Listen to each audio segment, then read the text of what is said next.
টবে যতগুলো শিমের বিচি লাগিয়েছিলাম সবগুলো থেকেই কিন্তু চারা বেরিয়েছে, তাই সবগুলো গাছের সাথে একটা একটা ছিপ বেঁধে দিয়েছি এভাবে। এবার আস্তে আস্তে গাছগুলো যখন উপরে আরেকটু বেড়ে উঠবে তখন আরও বড় এগুলোতে মাচা দিতে হবে। এদিকে পুঁই শাকের গাছটাও খুব সুন্দর করে বাড়ছে, এটা তো একটা মাচা দিয়ে দিব।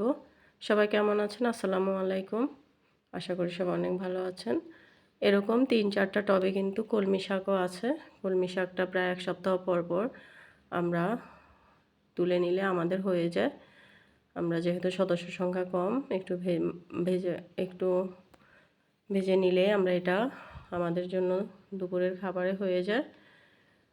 তো আজকেও একটুখানি শাক তুলে নিয়েছি, নেওয়ার পরে ভেজে নিয়েছি। এরকম প্রায় 3টা টবেই কিন্তু কলমি শাক আছে। কলমি শাকটাও কিন্তু দেখলাম টবে খুব সুন্দরভাবে হয়। তো আজকে দুপুরে কলমি শাক ভেজে নিয়েছিলাম, ভালোই লেগেছে খেতে।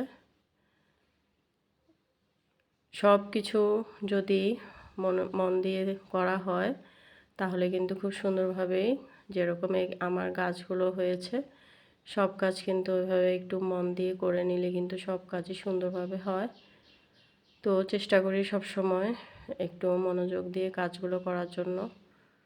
সবাই দোয়া করবেন, সবাই পাশে থাকবেন, সবাই আমার ইউটিউবে সাবস্ক্রাইব করে দিবেন এবং ফেসবুকে যারা আছেন সবাই ফলো দিয়ে পাশে থাকবেন। সবাইকে আল্লাহ অনেক ভালো রাখুক। আল্লাহ হাফেজ।